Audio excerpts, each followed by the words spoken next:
So for this project, it's a follow-up from my residency at Pilchuck School of Glass. So I had a chance to experiment for 2 weeks and try new things. So I think we followed through the best work ideas that came from that, and experimenting and trying new things like a large, maybe life-size scale pieces too.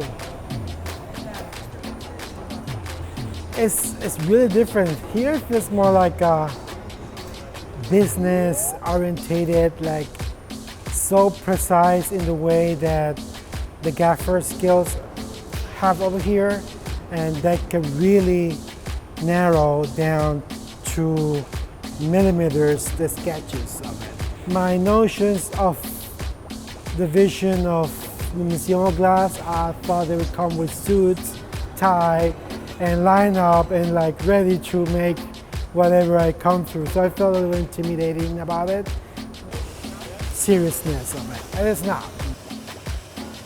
Mellow and dramatic and emotional, and it's really similar in a way.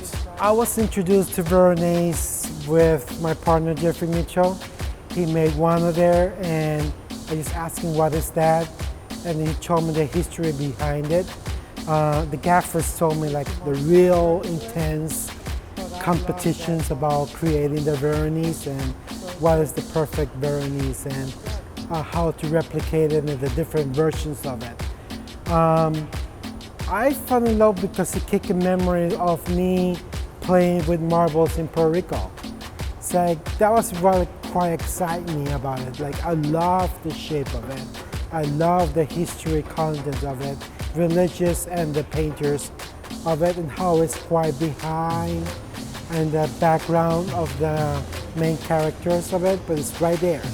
And I'm sure I saw it in our history class, but it's such in the background that you could miss it really quickly.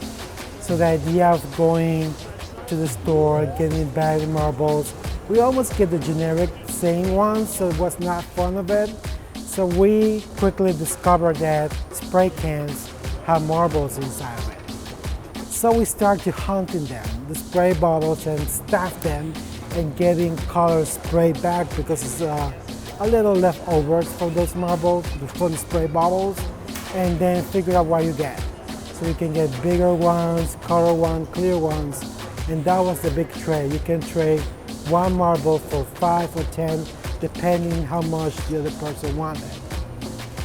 So I love that part of it. Now I can create my own marbles, or the gaffers make those marbles for me and try to place them in a way that I create a dynamic composition, but also something fun of it.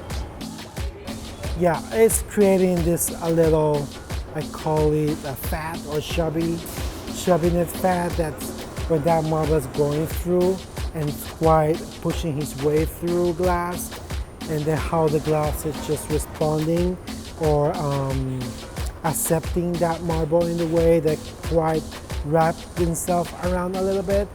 I like that interaction a lot because quite break with sense of knowledge of clear glass being fragile, delicate, and then that color punch of color just going through it.